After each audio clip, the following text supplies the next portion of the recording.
Necesitamos retomar lo que veníamos diciendo hace 2 semanas, ¿no? El domingo pasado hemos estado separados y con temas diferentes, pero necesitamos recordar qué es lo que estamos tratando. Si no recordamos el tema central, importante, el texto nos va a ayudar, pero no va a ser suficiente. Así que, ¿hay alguien que se acuerde de qué estábamos hablando? Ajá, muy bien. Ahora, miren, el Señor Jesús mismo tenía una Biblia. Sí, claro, el Antiguo Testamento. El Antiguo Testamento era la Biblia de Jesús. Todas las veces que se refirió a las Escrituras, lo hizo de diferentes formas, ¿no? Dijo Moisés o David, refiriéndose a los autores de diferentes partes del Antiguo Testamento, o también dijo la ley y los profetas. Esas son diferentes menciones, referencias a el Antiguo Testamento. La Biblia de Jesús era el Antiguo Testamento. Nunca contradijo al Antiguo Testamento. Por ejemplo, en Mateo capítulo 5, versículo 17, dice: no creáis que he venido a abrogar la ley. No he venido a abrogar, he venido a cumplir. Así que con eso muestra que hay total unidad entre la escritura del Antiguo Testamento y su enseñanza. La enseñanza de Jesús siempre estuvo en la misma dirección. Una aclaración cita más. En el Sermón del Monte, dice varias veces como un estribillo: oísteis que fue dicho por los antiguos o a los antiguos. Hay una discusión respecto a la preposición, pero no se preocupen. Cada una de esas menciones es del Antiguo Testamento. Y a continuación el Señor Jesús dice en el Sermón del Monte, Mateo capítulo 5, pero yo os digo. Entonces alguien podría pensar: ya, ahora Jesús está contradiciendo al Antiguo Testamento. No, no estaba contradiciendo. Estaba superando no a la escritura del Antiguo Testamento, sino a la interpretación rabínica que habían hecho del Antiguo Testamento. Por ejemplo, dice: oísteis que fue dicho, no matarás. Entonces, para todos nosotros está claro, ¿no? El Antiguo Testamento. El Señor Jesús dice: pero yo os digo que cualquiera que guarda en su corazón un mal sentimiento contra su hermano, ya va a ser culpable por eso. ¿En base a qué? En base al mandamiento: no matarás. O sea, Jesús nunca contradijo la ley diciendo: claro, dice que no maten, pero yo les digo, maten nomás si quieren. ¿Qué vamos a hacer? Hay sobrepoblación mundial, así que maten si quieren. Jamás hizo algo así. ¿Ya? Nunca contradijo, pero superó en la interpretación a los rabinos cómo tomaban el Antiguo Testamento. Ya, entonces, esa es la primera cosa. El Señor Jesús estaba en la misma dirección que la escritura del Antiguo Testamento. Entonces, ¿para qué se escribió el Nuevo Testamento? Ya había la Biblia, es decir, la Biblia que Jesús usaba era suficiente. ¿Para qué? Y esto es lo que necesitamos observar y ponerle toda la seriedad posible al asunto. El camino tenía una dirección muy clara, muy recta, con la revelación del Antiguo Testamento. El Señor Jesús no vino a contradecir, pero vino a continuar esa revelación y a perfeccionar. ¿Cómo?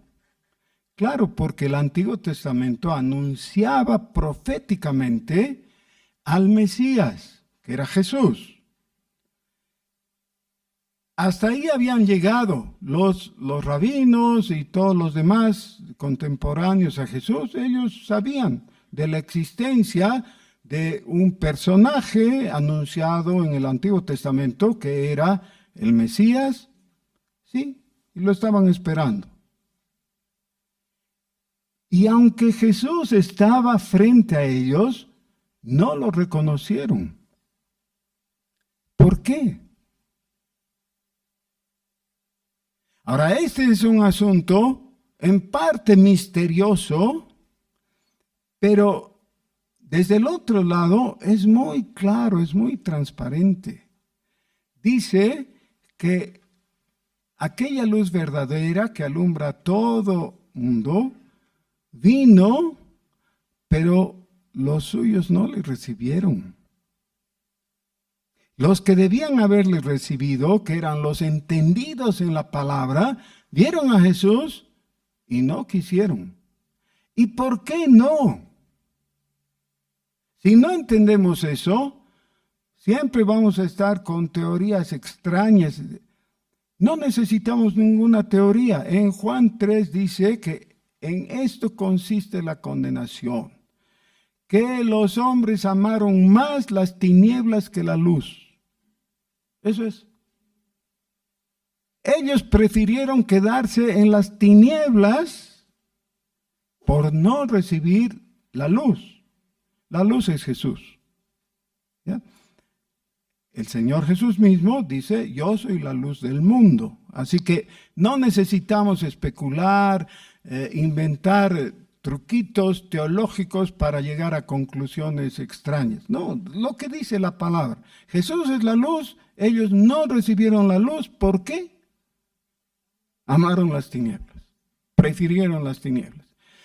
Ese dicho está en Juan 7 veces. No una vez, 7 veces, desde el primer capítulo. Los hombres escogieron la condenación porque no estaban dispuestos a mostrarse delante de Dios tal como eran realmente, como era su corazón. Ahora, entonces, seguir a Jesús es seguir la línea recta del camino de la revelación del Antiguo Testamento. El cristianismo es la continuación correcta de la línea trazada por el Antiguo Testamento. Ni los discípulos entendían eso. No captaban, no le agarraban, porque era un asunto incomprensible si es que el Espíritu Santo no alumbra. Después de la resurrección, el Señor Jesús se acercó a 2 o a quizás eran más discípulos en el camino de Emaús. Se acercó a ellos, pero estaba velado para ellos. Ellos no le reconocieron, sabían que había alguien que estaba caminando a su lado, pero no se dieron cuenta que era Jesús. Y entonces les preguntó, ¿por qué están tristes? ¿Por qué están así cariacontecidos? ¿Qué ha pasado? Entonces ellos dijeron, pero ¿cómo tú eres el único forastero aquí que no sabe qué ha pasado en Jerusalén? Ha pasado que nosotros creímos que habíamos encontrado al Mesías, al Cristo. Suponíamos que era Él, pero no era Él. No era porque, ¿cómo pues iba a ser si murió? O O sea, la muerte era la demostración para ellos de que Jesús no era el Cristo, porque como el Cristo iba a morir, con eso se rompían todas las expectativas. Dice la Escritura en Lucas que entonces el Señor Jesús, al caminar largamente, ¿no?, hacia Emaús, fue abriéndoles las Escrituras y mostrándoles que eso estaba escrito, que justamente ese era el anuncio, que el Mesías prometido iba a venir e iba a dar su vida por nosotros. Dice que desde Moisés, desde la ley, pasando por los libros históricos, proféticos, poéticos, llegó a la conclusión. Y cuando llegaron a la conclusión, sus ojos fueron abiertos y miraron, y era Jesús. Y vieron que todo lo que habían comprendido estaba mal. No la escritura estaba bien, su comprensión estaba mal. Pero ahora que vieron a Jesús, todo se les hizo claro. Entonces Jesús hizo como que iba a seguir camino.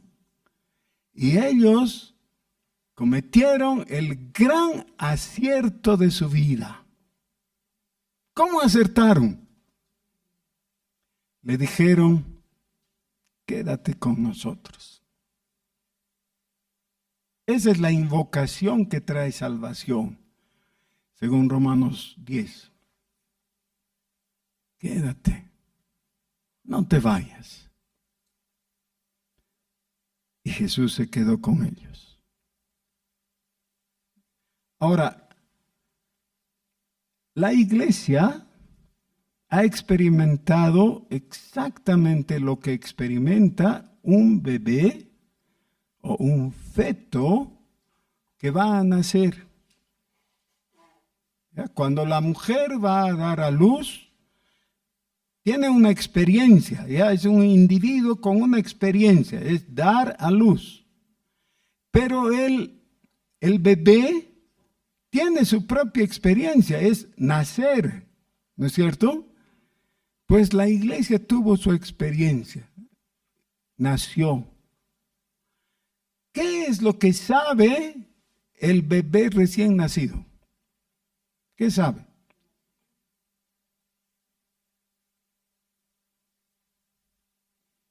Ni siquiera sabemos qué sabe. Parece que sabe algunas cosas. No han habido experimentos de mamás embarazadas que les hablan a sus hijitos y ellos les responden con pataditas, ¿no? Con movimientos, así que se nota que están oyendo y están respondiendo. O sea, algo saben. ¿Pero qué saben? Algo muy cercano al nada, ¿no ve? Pero en cuanto nace empieza a aprender. ¿Qué tiene que aprender el bebé? Muy bien. Lo primero, respirar. ¿Y después qué, Evelyn? ¿Qué tiene que aprender? A mamar, ¿no? Y así sucesivamente, poco a poco, el bebé va creciendo en varios sentidos. En Lucas se menciona al bebé Jesús. Jesús dice que crecía en gracia, en conocimiento, en estatura, ¿no? Como un bebé normal. Pues la iglesia también experimentó eso. Nació la iglesia. ¿Cuándo nació? En Pentecostés. El Espíritu Santo llegó sobre los creyentes y ahí se formó esa entidad que es la iglesia de Jesucristo. Lo interesante es que la iglesia no sabía que era iglesia. Ya, miren, la palabra iglesia es casi extraña a a varios lugares del Nuevo Testamento que nosotros pensaríamos, aquí debía estar la palabra iglesia, no está. Tal como la palabra cristianos.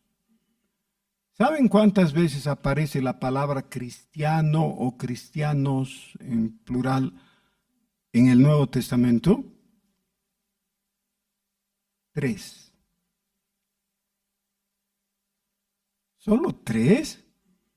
Qué raro, ¿no? Sí. 2 veces en el libro de los Hechos y una vez en una de las epístolas de Pedro. Eso es todo. No hay. O sea, y Juan en sus 5 libros del Nuevo Testamento no usa la palabra cristianos. No. Es muy interesante, ¿no? ¿Qué es lo que estoy queriendo mostrar? Que el inicio mismo de la iglesia como entidad no era sabiendo todo. La iglesia no recibió un manual como para decir, ya, bueno, somos la iglesia, ¿qué tenemos que hacer? Nos tenemos que levantar a tal hora. No, no hay eso. No hay eso. ¿Saben qué? Los primeros cristianos no sabían que eran cristianos. Seguían creyendo que eran judíos. En cuanto a la religión, miren, los apóstoles, ¿qué hacían dentro de su vida común, digamos? ¿Se acuerdan qué? Hechos capítulo 3, hemos visto. ¿Qué hacían? Iban al templo. A ver, pero un ratito, apóstoles, ¿dónde están yendo? Al templo. ¿Y el templo es de los cristianos? Dirían, ¿qué son los cristianos? No sabían que eran cristianos. Estamos yendo al templo de los judíos, el templo de Jerusalén. ¿Saben qué? Para poder realizar esa ruptura necesaria que es como el corte del cordón umbilical, ¿saben, no es cierto? Que después del nacimiento, el bebé sigue conectado a su mamá por el cordón y hay que cortar el cordón, sí. Para cortar el cordón umbilical de la iglesia respecto al judaísmo, Dios tuvo que destruir el templo de Jerusalén. El Señor Jesús lo anunció y les dijo, en esta generación. ¿Y se cumplió? Exactamente, como Jesús lo predijo. Así que tuvo que pasar el tiempo para que los discípulos, los apóstoles, los ancianos, se den cuenta, no somos más del judaísmo, es decir, de ese grupo religioso que es el judaísmo, no somos más. Somos judíos de nación, pero no somos más judíos de religión. ¿Sabían qué eran? No sabían. Intuían algunas cosas, pero eso se fue forjando a través de las escrituras, de las epístolas. Para eso Dios inspiró a Pablo inicialmente y a los otros después para que escribieran lo que ellos creían que era solamente epístolas o cartas en esa situación concreta para personas concretas. Por ejemplo, posiblemente, no es 100% seguro, el primer escrito cristiano fue la primera epístola a los tesalonicenses. Algunos piensan que Gálatas fue antes, pero no importa, esas son discusiones de los expertos. No importa cuál fue escrita un poquito antes.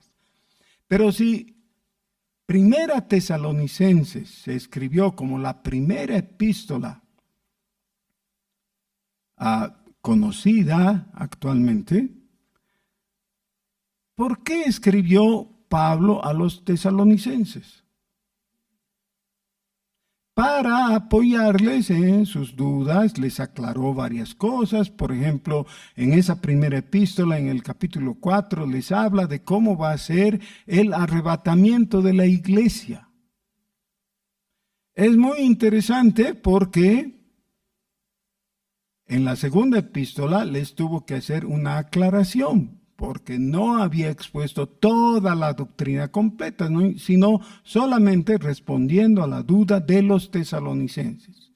Y así las dudas de ellos o la mala conducta de algunos de ellos, de los Gálatas por ejemplo, dio origen a recomendaciones del apóstol para ellos que son tan útiles para nosotros.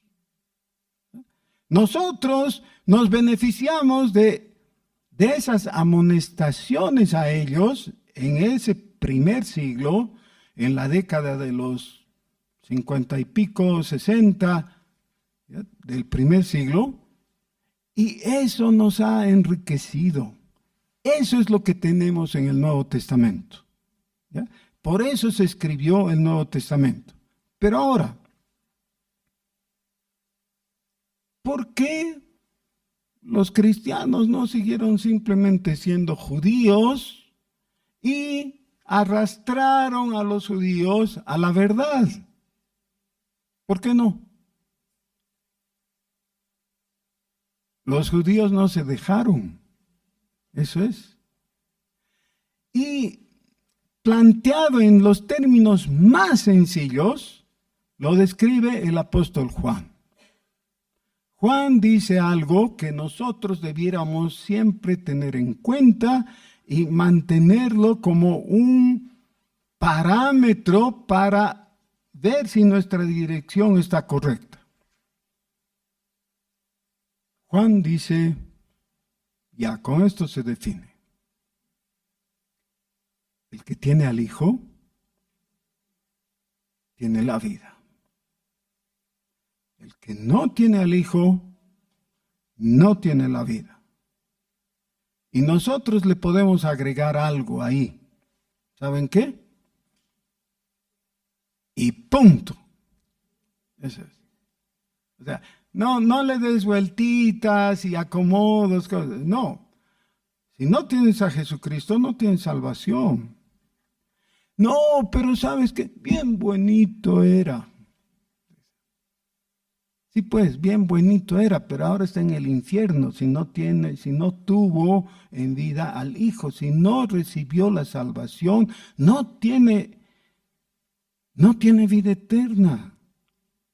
Porque el que tiene al Hijo tiene la vida, el que no tiene al Hijo, aunque tenga una montaña de méritos, no tiene la vida.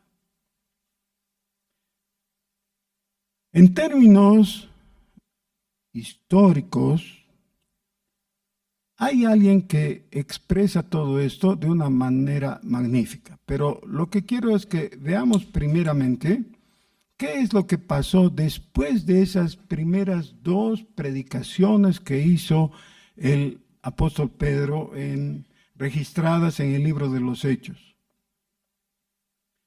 El capítulo 4 nos cuenta que los apóstoles fueron encarcelados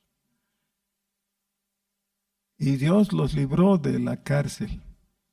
Y salieron ellos y en vez de hacer lo que se suponía que tendrían que haber hecho, que era escaparse y ocultarse, porque había intención de matarlos, ellos sabían, ¿no? Eso.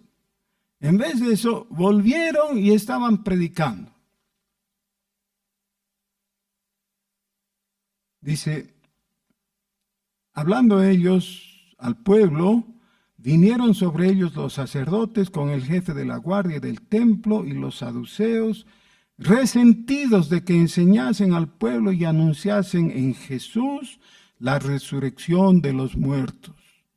Y les echaron mano y los pusieron en la cárcel hasta el día siguiente, porque ya era tarde. Pero muchos de los que habían oído la palabra creyeron, y el número de los varones era como 5,000. Aconteció al día siguiente que se reunieron en Jerusalén los gobernantes, los ancianos y los escribas y el sumo sacerdote Anás y Caifás y Juan y Alejandro y todos los que eran de la familia de los sumos sacerdotes. Es decir, la crema innata del judaísmo, lo más alto, los representantes principales. Todo el judaísmo está representado ahí. Y poniéndoles en medio, les preguntaron, ¿con qué potestad o en qué nombre habéis hecho vosotros esto? Se estaban refiriendo especialmente a la curación del cojo, ¿no? ¿Se acuerdan? Del capítulo 3. Entonces Pedro, lleno del Espíritu Santo, les dijo, gobernantes del pueblo y ancianos de Israel, puesto que hoy se nos interroga acerca del beneficio hecho a un hombre enfermo, de qué manera éste haya sido sanado, sea notorio a todos vosotros y a todo el pueblo de Israel, que en el nombre de Jesucristo de Nazaret, a quien vosotros crucificasteis y a quien Dios resucitó de los muertos, por él este hombre está en vuestra presencia sano. Este Jesús es la piedra reprobada por vosotros los edificadores, la cual ha venido a ser cabeza del ángulo. Y en ningún otro hay salvación, porque no hay otro nombre bajo el cielo dado a los hombres en que podamos ser salvos. Entonces, viendo el denuedo de Pedro y de Juan, y sabiendo que eran hombres sin letras y del vulgo, se maravillaban y les reconocían que habían estado con Jesús. Y viendo al hombre que había sido sanado, que estaba en pie con ellos, no podían decir nada en contra. Entonces les ordenaron que saliesen del concilio y conferenciaban entre sí, diciendo, ¿qué haremos con estos hombres? Porque de cierto, señal manifiesta ha sido hecha por ellos, notoria a todos los que moran en Jerusalén, y no lo podemos negar. Quiero que vean esto. Son los judíos, estos líderes religiosos que dicen, ha habido un milagro que no podemos negar. Y yo hubiera esperado, ingenuo como soy, ¿ya? Yo hubiera esperado que entonces digan, no podemos negar este milagro, entonces nos convertiremos, pues. Es decir, tenemos que reconocer, esta es la verdad. Jesús es la verdad. No actúan así.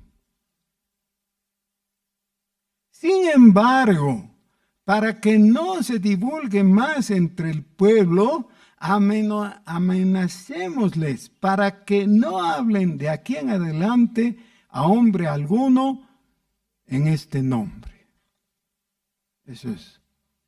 No podemos negar, pero les vamos a amenazar para que no hablen más. ¿Qué les parece? Y llamándoles, les intimaron que en ninguna manera hablasen ni enseñasen en el nombre de Jesús. Mas Pedro y Juan respondieron diciéndoles, juzgad si es justo delante de Dios obedecer a vosotros antes que a Dios, porque no podemos dejar de decir lo que hemos visto y oído. La iglesia está naciendo. Esta es una contracción. Este es un dolor de parto. No pueden ellos aceptar lo que dicen los apóstoles, porque entonces tendrían que reconocer lo que les han dicho antes. Ustedes han matado al autor de la vida. no quieren. Ellos entonces les amenazaron y les soltaron, no hallando ningún modo de castigarles por causa del pueblo, porque todos glorificaban a Dios por lo que se había hecho, ya que el hombre en quien se había hecho este milagro de sanidad tenía más de 40 años.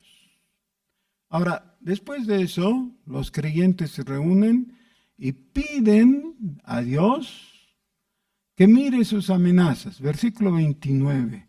Y ahora, Señor, están orando los creyentes, mira sus amenazas y concede a tus siervos que con todo denuedo hablen tu palabra, mientras extiendes tu mano para que se hagan sanidades y señales y prodigios mediante el nombre de tu santo Hijo Jesús.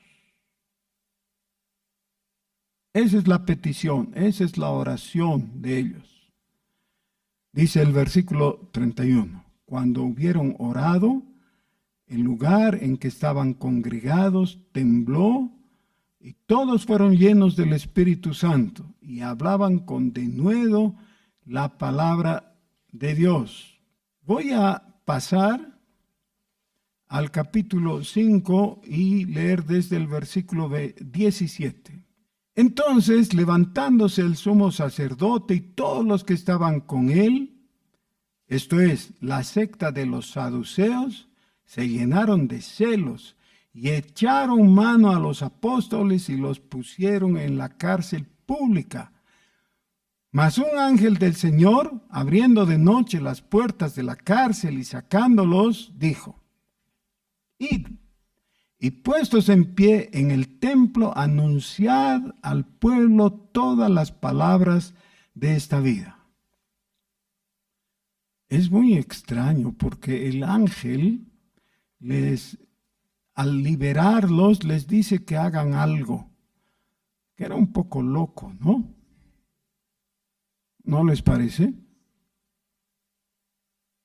Podría haberles dicho, vayan a un lugar seguro, donde esté la gente de buena voluntad y que los sacerdotes no sepan, o alguna cosa así. No al templo, el templo era el lugar de dominio de los sacerdotes, el lugar más peligroso para ellos. Pero les dice, id y puestos en pie en el templo, anunciad al pueblo todas las palabras de esta vida. Y habiendo oído esto, entraron de mañana en el templo y enseñaban. Entre tanto, vinieron el sumo sacerdote y los que estaban con él, y convocaron al concilio y a todos los ancianos de los hijos de Israel, y enviaron a la cárcel para que fuesen traídos. Pero cuando llegaron los alguaciles, no los hallaron en la cárcel. Claro, porque el ángel los había liberado, ¿no? Entonces volvieron y dieron aviso diciendo: por cierto, la cárcel hemos hallado cerrada con toda seguridad y los guardas afuera de pie ante las puertas. Mas cuando abrimos, a nadie hallamos dentro. Cuando oyeron estas palabras, ahí sí se convirtieron. ¿No?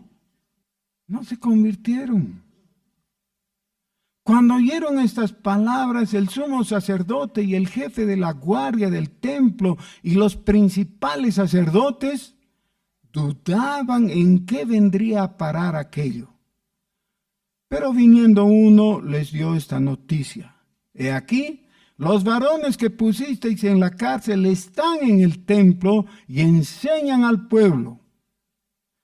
Entonces fue el jefe de la guardia con los alguaciles y los trajo sin violencia, porque temían ser apedreados por el pueblo.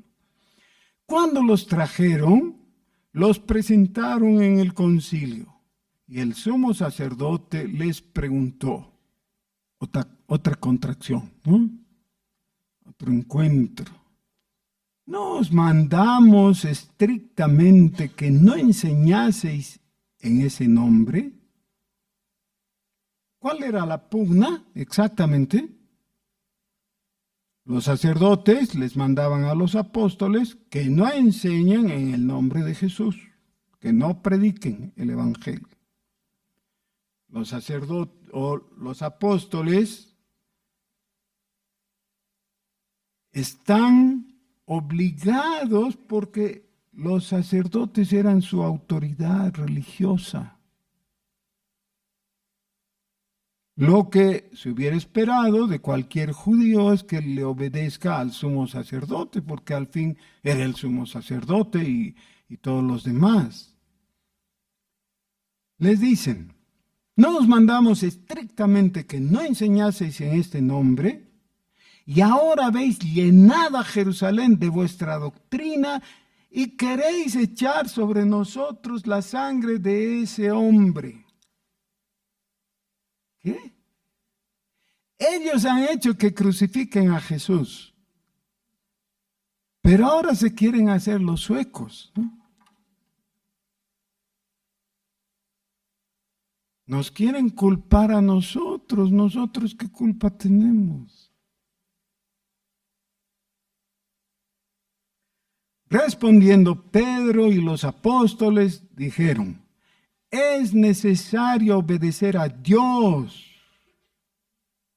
antes que a los hombres.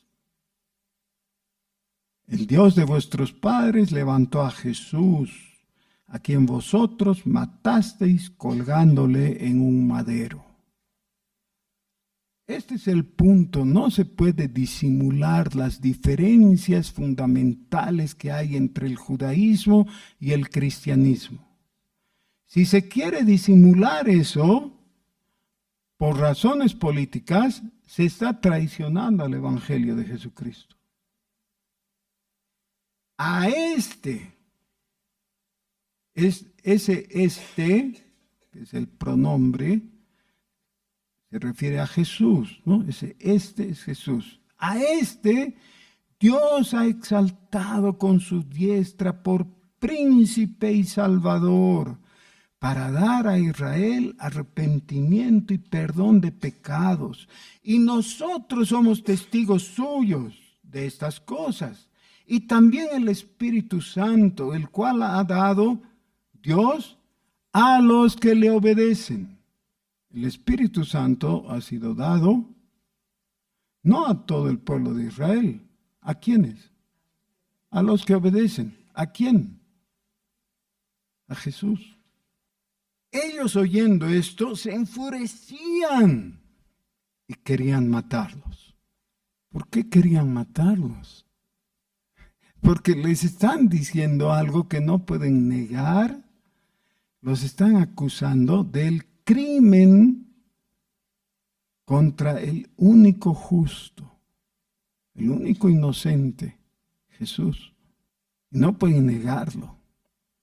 Querían matarlos. Entonces, levantándose en el concilio un fariseo llamado Gamaliel, doctor de la ley, venerado de todo el pueblo, mandó que sacasen fuera por un momento a los apóstoles. Y les dijo, varones israelitas, mirad por vosotros lo que vayáis a hacer respecto a estos hombres. Y les lleva a una consideración que era mejor no luchar contra Dios. Si no era de Dios, ese movimiento se iba a caer solo. Versículo 40. Y convinieron con él, y llamando a los apóstoles, después de azotarlos, ¿por qué les azotaron? Por haber sanado un cojo. O sea, ¿de qué tenían alguna forma de culparles? ¿Qué habían hecho para merecer azotes? Después de azotarlos, les intimaron que no hablasen en el nombre de Jesús y los pusieron en libertad. Hermanos, hasta ahora Israel es el lugar más difícil de predicar el Evangelio. Eso es lo que dicen los expertos en misionología. Más difícil que en Afganistán. o en el Irán o en cualquier lugar así. El judaísmo es enemigo del cristianismo y del evangelio. Y ellos salieron de la presencia del concilio gozosos de haber sido tenidos por dignos de padecer afrenta por causa del nombre, dice con mayúsculas. Ese es el nombre de Jesús. Y todos los días en el templo y por las casas no cesaban de enseñar y predicar a Jesucristo. Ahora, hay esa época dorada, digamos, en que los líderes del judaísmo no se atreven a hacer más por temor al pueblo. Poco a poco eso pasó. En el capítulo 6, Lucas, el escritor de Hechos, cambia de tema momentáneamente y luego aclara que alguien llevó en las lógicas consecuencias a la predicación del Evangelio. Había uno de los 7 diáconos llamado Esteban. Este Esteban tuvo un encuentro con algunos de los judíos que no eran judíos de Judea, no eran judíos de Jerusalén, no habitaban Jerusalén, estaban en Jerusalén, pero no eran de ahí, eran judíos de la diáspora que habían llegado y que les llamaban de los libertos. Eran más papistas que el Papa. Es decir, eran muy, muy judíos, así cumplidores de toda la ley y todo, y ellos se sintieron ofendidos con la predicación de Esteban.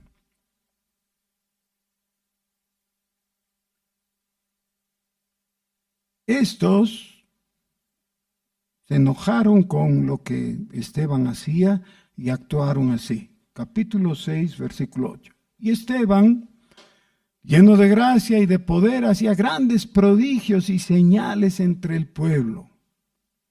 Entonces se levantaron unos de la sinagoga llamada de los libertos, y los de Cirene, de Alejandría, de Cilicia y de Asia, disputando con Esteban.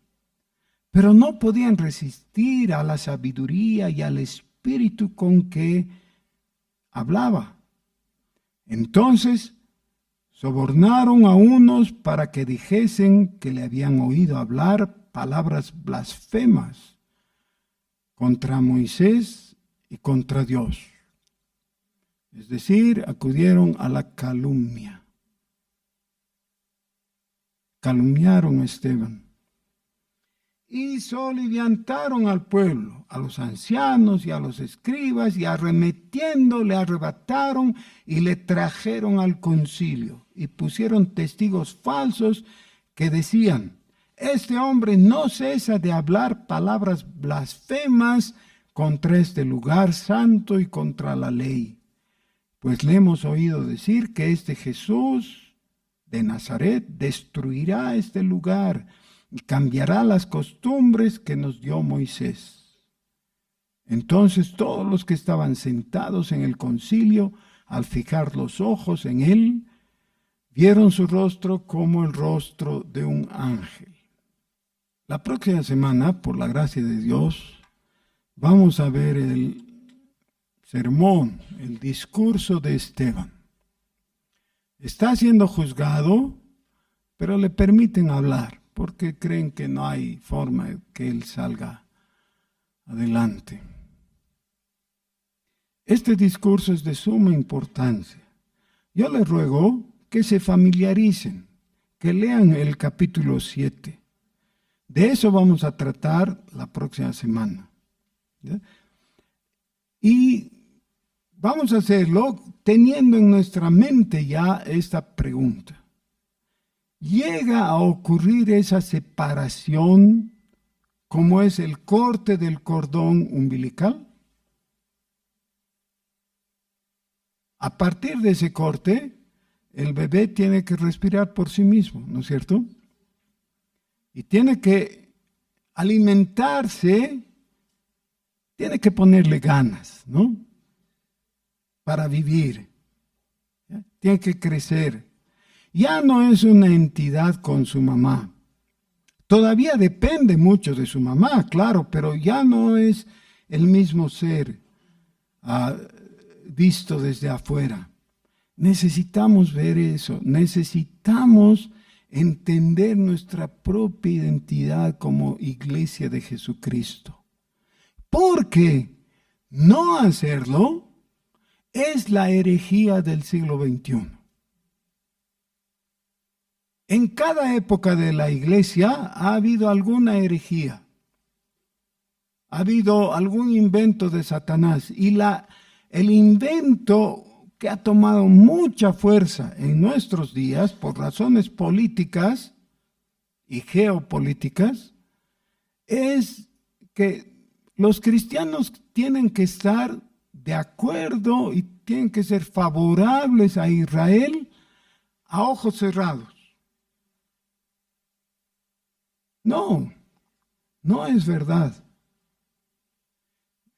Poner eso así es una equivocación muy grande. Todo el tiempo de la vida de la iglesia, el judaísmo ha tratado de infiltrarse en la iglesia. El caso más claro, y quiero mencionarlo ahora, en el capítulo 15 del libro de los Hechos, dice que algunos de Jerusalén llegaron a Antioquía de Siria, donde estaba creciendo la primera iglesia mixta, es decir, judíos y gentiles.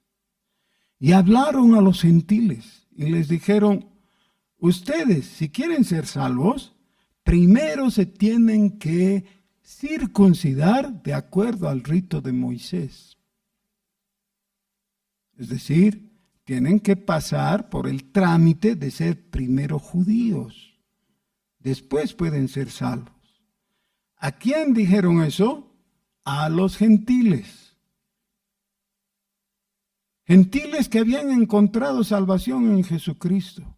Y entonces se realizó una disputa muy grande entre Pablo y Bernabé y esos predicadores venidos de Jerusalén. ¿Ya?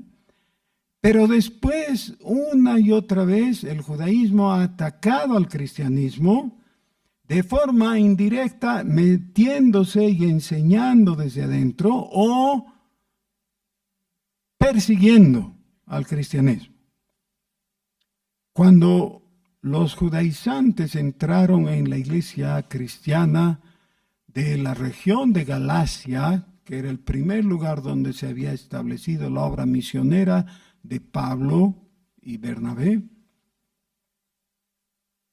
el apóstol Pablo les escribió a los Gálatas. Esa epístola la tenemos en el Nuevo Testamento. Y ahí el apóstol Pablo les dice: Gálatas insensatos, ¿quién os fascinó para seguir un evangelio diferente? ¿Cómo diferente? Si lo que llegaba desde el judaísmo era un evangelio degradado, como la gasolina. ¿Sí? Exactamente, como la gasolina trucha.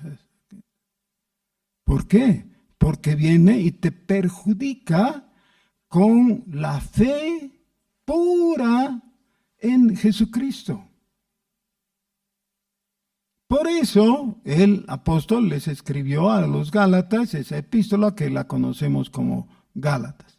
Pero lo mismo tuvo que hacer en diferentes lugares. Por eso también existe la epístola a los romanos y a los colosenses. A los colosenses les dice: ¿cómo van a regresar atrás? ¿Cómo van a poner en duda el lugar central y único de Jesucristo? Jesucristo. es la sabiduría de Dios. Hermanos, desde el siglo XIX, con algunos de los predicadores masivos que se hicieron famosos, se puso de moda el predicar, el llamamiento de los predicadores para que la gente diera alguna evidencia de que estaban dando un paso de fe. Entonces decían, levanten la mano, o pónganse de pie, o pasen adelante, ¿no? Pasen al frente. Y en la tradición reformada hay un rechazo a esas formas, pero creo que debiéramos ser más benignos y ver que en esa situación era necesario, quizás, por lo menos. Pero entonces se acuñó una frase que es aceptar a Jesucristo. ¿Han oído eso? Sí, entonces hay la invitación, ¿no? ¿No quisieras aceptar a Jesucristo para ser salvo? Que no aparece en la Biblia. Esa frase no es bíblica. Y por eso ha recibido tanto rechazo de los predicadores reformados. Sí, la frase no aparece, pero hay una frase muy cercana, casi sinónima, pero con una diferencia importante, y es recibir a Jesucristo. Ahora, una cosa muy diferente es aceptar a Jesucristo y otra es recibir. Esa sí es bíblica, porque dice que a los suyos vino y los suyos, ¿qué hicieron? No le recibieron. Más, a todos los que le recibieron, ahora sí, eso es Biblia. A los que creen en su nombre, ahora, pero los que le recibieron son los que creen en su nombre.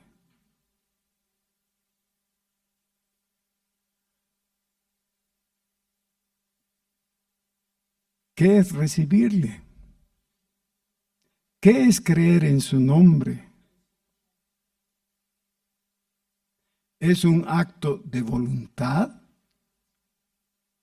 Algo así como que estás ahí y alguien viene y te obliga a levantar la mano y ya, para que no molesten. ¿Sí? Algo así.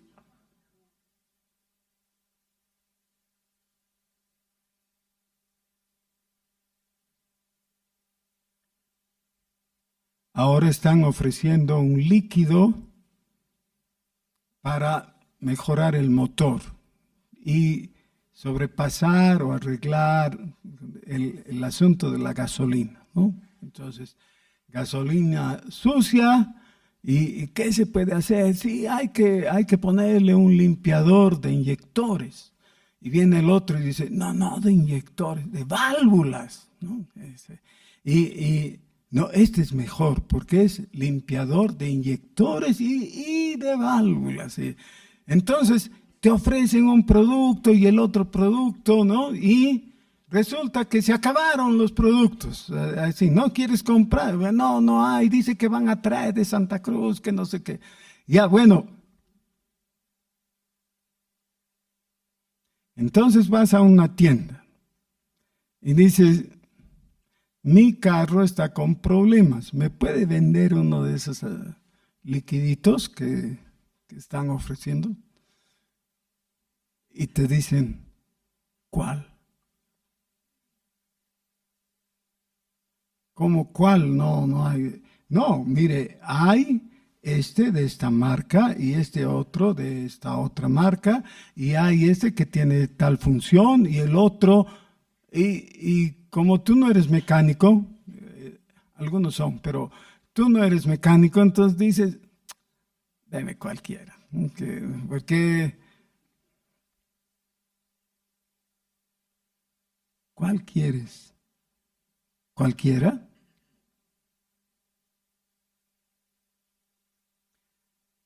La respuesta fácil siempre es muy atractiva. Y cualquiera te evita la responsabilidad de decir, a ver, leeremos dónde ha sido hecho y qué función, qué beneficio tiene. Y como no quieres pasar porque es engorroso y todo, ya bueno, cualquiera. ¿Y qué pasa si compras el producto inadecuado?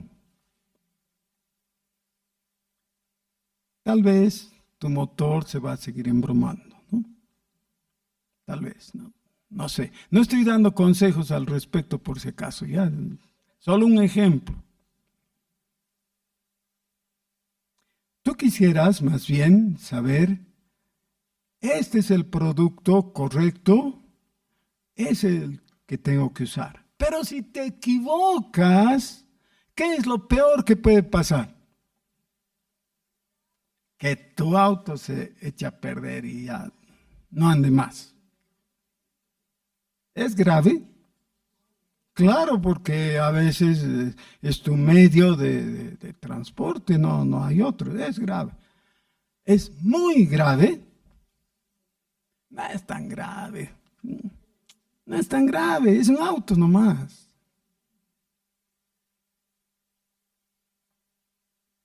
Tu salvación, tu alma, tu vida eterna es más importante. Eso es más grave. En esto no te puedes equivocar. En esto no te puedes equivocar. ¿Te puedes equivocar en el aparatito ese? Sí, te puedes. Ya. Pero en esto no puedes. ¿Qué es lo que les dijo Pedro a los del concilio? En ningún otro hay salvación, porque no hay otro nombre dado a los hombres debajo del cielo en el que podamos ser salvos. Si han oído este sermón y no han entendido nada, pero entienden esto, ya estoy contento. Necesitas a Jesucristo. Necesitas recibir a Jesucristo, y ese recibir, que no es aceptar, ese recibir es abrir tu corazón para aprender de Él, para conocerle. ¿Saben por qué? Porque conocer a Jesús es la vida eterna.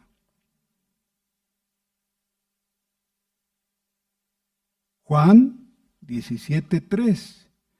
Y esta es la vida eterna, que te conozcan a ti, el único Dios verdadero, y a Jesucristo al que has enviado. Necesitas a Jesucristo. ¿Cómo puedo decir más enfáticamente? Necesitas a Jesucristo.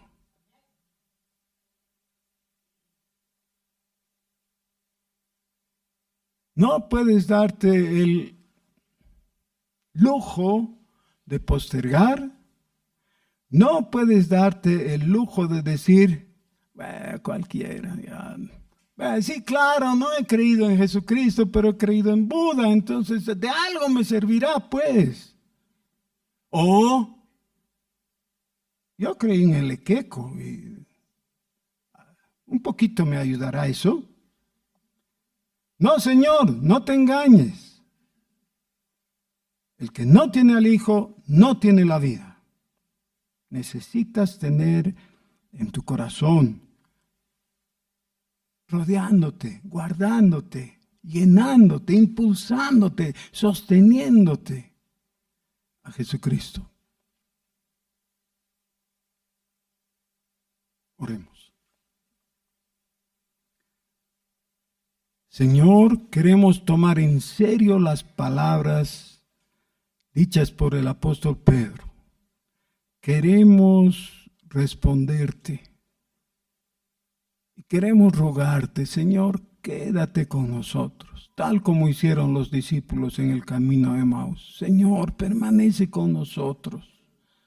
Señor, en ti está la vida. Esa es la vida que queremos. Señor, gracias por vivificarnos. Gracias por levantarnos. Gracias por escogernos y llamarnos. Tú has tomado la iniciativa. Nosotros estamos respondiendo con fe, bendiciendo tu nombre. Gloria a ti, Jesús. Amén.